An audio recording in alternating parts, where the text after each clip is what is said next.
عمرك لاحظت إن في ناس بتخرج من رمضان مختلفة تماما، أهدى وأقوى وعندهم سيطرة على حياتهم؟ وفي ناس تانية بيخلص شهر رمضان وترجع لنفس الدوامة ونفس العادات. السؤال هنا، الناس اللي بتتغير في شهر رمضان عملوا إيه غيرنا؟ هو ده موضوع فيديو النهاردة. بص يا سيدي، رمضان بيعدي علينا كلنا بنفس الطريقة تقريبا، نفس ال30 يوم، نفس الصيام، نفس الأذان، نفس الفطار. ولكن الغريب فعلا إن النتيجة مش واحدة.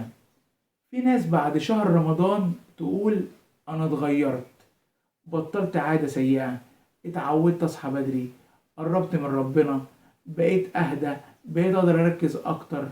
وفي ناس تانية أول يوم بعد ما رمضان يخلص بترجع لنفس الحياة القديمة، نفس السهر، نفس الضياع، نفس التسويف. طب ليه؟ يا جماعة الفرق مش في رمضان نفسه، الفرق في الطريقة اللي بنتعامل بيها مع شهر رمضان. خليني أقول لك الفرق الحقيقي.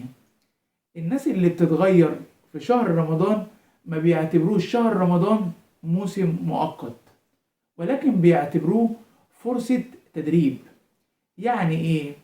يعني لما يسيطروا على الأكل طول اليوم بيفهموا إنهم يقدروا يسيطروا على أي عادة تانية، ولما يقدروا يقاوموا الجوع والعطش ساعات بيعرفوا إنهم يقدروا يقاوموا التسويف، ولما يلتزموا بالصلاة بيتعلموا معنى الانضباط.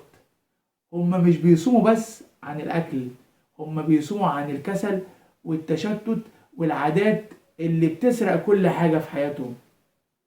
لأن كل يوم في رمضان بيحاولوا يغيروا حاجة صغيرة، مش حاجة كبيرة. ممكن يقلل وقت الموبايل، بدل ما بيقعد عليه وقت طويل بيقعد عليه شوية، يقرأ شوية كل يوم، يصلي بخشوع أكتر، يقعد مع نفسه يفكر في حياته. حاجات بسيطة فعلا، ولكن لما بتتكرر 30 يوم بتعمل تغيير حقيقي. عارفين المشكلة اللي عندنا اللي أغلبنا بيقع فيها إيه؟ إننا بنبقى داخلين رمضان بفكرة نعديه وخلاص، نصوم ونفطر ونتفرج على مسلسلات وننام وبس. ولكن في ناس بتطلع من شهر رمضان مختلفة، لأنها داخلة في فكرة تانية خالص. أنا عايز أطلع من شهر رمضان شخص تاني، فبيسألوا نفسهم كل يوم إيه العادة اللي عايز أسيبها، وإيه العادة اللي عايز أبدأها. يا جماعة شهر رمضان مش شهر بيتغير فيه العالم، شهر رمضان شهر بتتغير فيه انت لو استخدمته صح. الخلاصة ومن الآخر، خليك فاكر دايما الفرق ما بين شخص بيخرج من رمضان زي ما دخل وشخص بيخرج منه مختلف، مش في عد الأيام ولكن في القرارات الصغيرة اللي أخدها كل يوم. رمضان فرصة نادرة، 30 يوم بس بيغيروا سنة كاملة من حياتك لو استخدمتهم صح.